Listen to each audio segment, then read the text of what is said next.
Okay, so something I do in my free time is just learn. And I know it sounds nerdy, but I don't know. It's just something I do. And today I'm learning to do something. I've been really excited by generative AI, and I could get into a whole rant about how awful it is.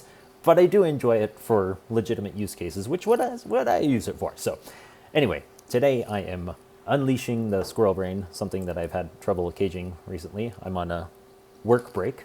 I'm doing work, but it's a break because break didn't work and work isn't working, so I'm doing work break. Anyway, today I'm going to be making a proof of concept to myself that I can take AI art, mask it into a transparent image, and put it into a game engine. I'm using Defold because it's web-based and I'm a web guy and I am terrified of doing a real game engine.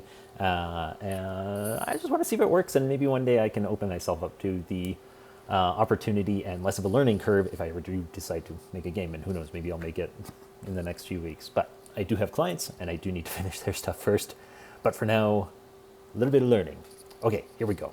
Okay, so recently I've started to talk to one of my old friends again, and we've been working on a game mostly, almost entirely, at a conceptual basis for the last, oh God, it's probably been more than 10 years now. And sort of the idea that we've settled on is since we've never made a game before, either of us, we're not career game developers, we decided to start lo-fi and just do sort of an RPG scroller. And one of the things that always held me back with even just prototyping in my own time in my own project with an RPG scroller is the assets themselves. And now that I have a Dream Studio account, now that they sort of empower me to rapidly create assets so that I can focus on gameplay and mechanics and that kind of thing. Because let's be real, I feel for artists in the fact that they're probably not getting as much work because of stuff like this, but at the same time, I can't afford to pay them, and I can't realistically hire anyone that would work for free.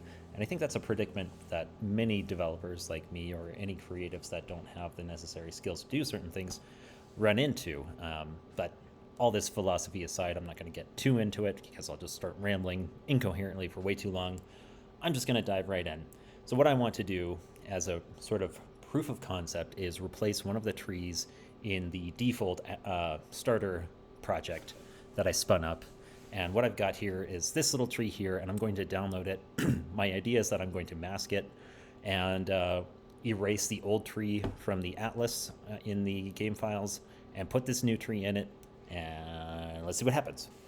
Okay, I've masked the tree. It's not very good, but this is just a proof of concept, so I don't really care too much. I'm going to crop this a little bit so that it's just the art is completely within the bounds.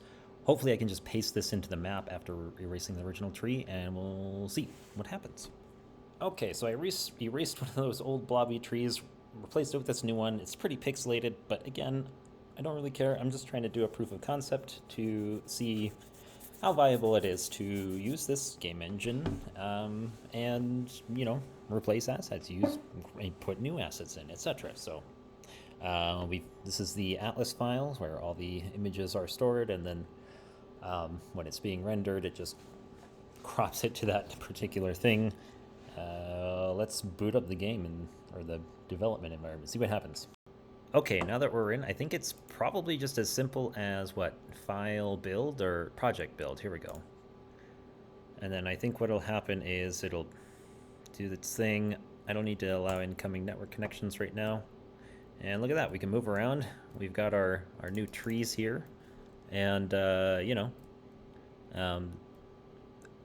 look at that. I mean, I guess it's just as simple as that. We can replace all of these assets if we want to, make it a little bit more hi-fi. We can replace the grass, replace the other trees.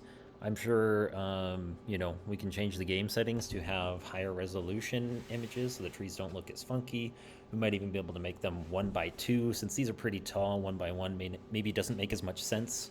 And maybe the collision is only 1x1 so that you can, when you walk behind it, it kind of gets in front of you. Just imagining this is bigger, Anyway, success. Okay, as I was assembling all the clips together, I realized I didn't really go through step by step each thing that you need to do in order to actually do what I did in Defold itself. So I guess if you want to see a more step-by-step, please let me know. Otherwise, I'm just going to do this more of a showing of process rather than a kind of step-by-step tutorial. I don't even think I'm interested in doing that because I'm heavily UX oriented and I know just how awful I am at it, and it would just be way too much work and way too little fun, especially for just messing around like I am. But anyway, my socials are everywhere. Just reach out to me if you need help filling in the blanks, if you even bother trying. Anyway, I'll see you in a different one. I know this is very different in topic. I was doing a bunch of Minecraft and then a bunch of stand-up comedy. Ain't nowhere to do stand-up where I am right now, so I'm just doing this, I guess. So, yeah, if you liked it, click all the things or whatever. Okay, bye.